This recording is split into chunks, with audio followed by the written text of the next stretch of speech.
Lewis Hamilton recently told The Times that he'd suffered from depression since from the age of about 13. He attributed this to the pressure of racing and struggling at school, especially with bullying and the fact that he had no one to talk to. Now, I happened to race karts at the same time as Lewis did when I was about 10 years old.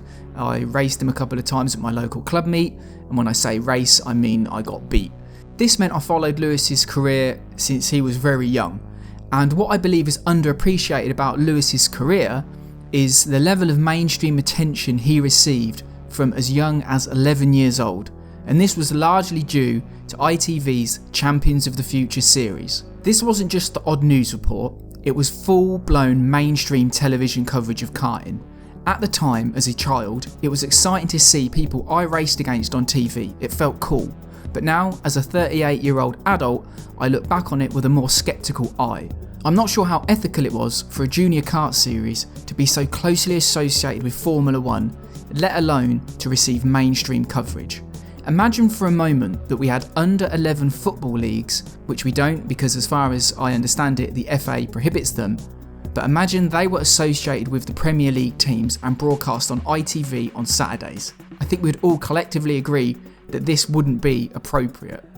Youth sport is supposed to be a time for young people to compete and learn, to grow, to make mistakes without facing societal consequences or finding themselves plastered all over social media. Even though we didn't have social media in the 90s, the amount of exposure Hamilton received as a child was far greater than that of almost any other competitor I can think of in any sport. By the age of 13, Hamilton had stepped up to European competition and joined McLaren. The pressure must have been enormous. Now, I cannot speak for Lewis directly, but he himself has linked his depression to the pressures he faced while racing. We will never know all the factors involved, but I think it is crucial we discuss and question the pressure children are often subjected to in competitive sports that this admission from Lewis Hamilton raises. Earlier this year, I wrote a blog titled Youth Karting, a call for change in Motorsport UK's approach. I would extend this critique to the FIA as well.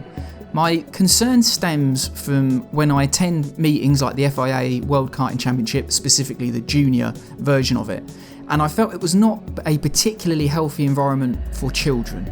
Junior karting should be a place for young people to race, make mistakes, and enjoy time with their families.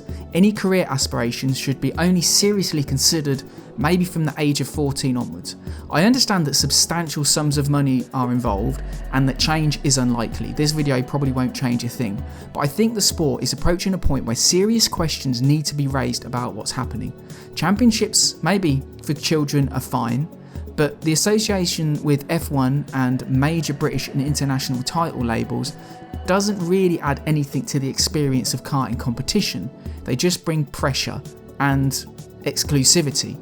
Here's what my article stated.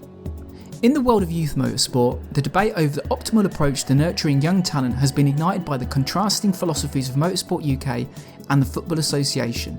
As a governing body for karting, Motorsport UK maintains a robust British Championship system for cadets and juniors, whereas the FA's Youth Review eschews league or championship football for under 11s in favour for a development-focused model.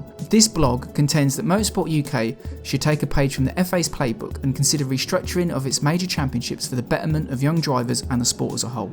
At the heart of this argument lies the balance between development and competition. The FA's approach, as outlined in its Youth Review, prioritises the holistic development of young footballers, avoiding the publication of league tables for under 11s. The rationale is clear. The focus should be on nurturing talent, not on chasing titles. Motorsport UK, with its fully fledged British Championship system for young drivers, may need to reassess whether the pursuit of major titles at such an early age is in its best interest for the long-term growth and well-being for those aspiring racers. Ethical considerations also come into play. Motorsport, like many other youth sports, but maybe at the most extreme end, relies on financial contributions of children and specifically their families and their parents. However, the question arises, is it ethical to hinge the sport's financial stability and sustainability on the spending habits of children's parents and their families? The FA, by restricting major titles for youth footballers, acknowledges the potential pitfalls of such an approach. Aligning with this model, Motorsport UK could foster a more ethical and inclusive karting environment, prioritising the well-being of young participants over financial gains. Over-specialisation is another concern in youth motorsport. The argument here is not a call for a ban on competition, but rather a reassessment of the focus and intensity of major championships for young drivers. The FA encourages youth footballers to engage in multiple sports and acknowledges the potential drawbacks of early over-specialisation. By reconsidering the necessity of major championships for children, Motorsport UK could promote varied participation in sport, thus potentially reducing the inflationary pressures on karting costs that we're currently seeing, and contribute to the overall well-rounded development of young drivers. Critically, examining the assumption that elite level youth athletes inevitably become elite level adults, I am advocating for a shift in perspective. The FA, by avoiding season-long and major competitions for very young footballers, challenges the notion that earlier exposure to intense competition guarantees long-term success. Motorsport UK, by adopting a similar approach, may contribute to long-term success and overall well-being of youth drivers, moving away from a model that places undue pressure on children chasing major titles. In conclusion, the time has come for Motorsport UK and the FIA to reconsider its stance on major competitions for young karters. By aligning more closely with the FA's development-focused philosophy, Motorsport UK and the FIA, as well as many other governing bodies, has the opportunity to reshape youth karting to be a more accessible, inclusive and development-oriented endeavour. The conversation is not about abandoning competition, but rather about striking the right balance for the sake of young drivers and the future of the sport. Now, I understand that is quite a controversial point of view, and a lot of you out there will feel like young children should be exposed to British karting championships and world karting championships. But something I've noted recently is that Lewis Hamilton and Max Verstappen don't particularly frequent the kart track anymore.